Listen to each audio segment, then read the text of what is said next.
Hello दोस्तों, welcome back to stories my Nini. ये कहानी नीरज की है।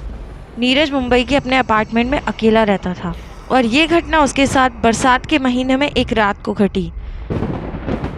जब नीरज सो रहा था तब उसे ऐसा लगा जैसे कोई पीछे से उसकी पीठ पर वार कर रहा है अपने नाखूनों से। एक बार नीरज ने पलट कर देखा तो वहाँ कोई नहीं था। जब दोबारा उसे ऐसा ही एहसास हुआ, उसने पलट कर देखा तो वहाँ एक भयानक से चेहरे वाला आदमी था जिसका मांस पूरी तरह से सड़ चुका था और वो नीरज को देखकर बहुत ज़ोर ज़ोर से घुर्राने लगा। नीरज उसे देखकर घबरा गया। तभी उस राक्षस जैसे आदमी ने नीरज का हाथ पकड़ लिया और उसे अपने साथ किचन में ले गया। किचन में उसने फ्रिज को खोला और उसमें से एक पानी की बोतल निकाल कर दी और उसे नीरज को पीने के लिए कहा। नीरज डर के मारे उस बोतल से पानी पी गया।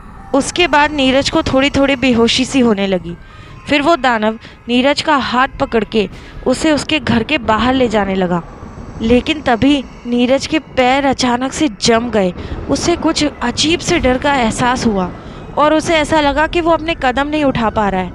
तभी अचानक से बारिश शुरू हो गई और जैसे ही बारिश शुरू हुई नीरज को होश आया और उसने देखा कि वो अपनी बिल्डिंग के टेरेस पे खड़ा है, वो भी बिल्कुल किनारे पर, और नीचे कूदने वाला था।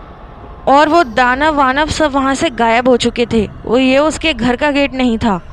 ये रियलाइज़ होने के बाद नीरज एकदम से डर गया और पीछे की तरफ गिर गया और वहाँ से उठकर भागा और भागकर अपने कमरे में आ गया और भगवान को याद किया और सो गया।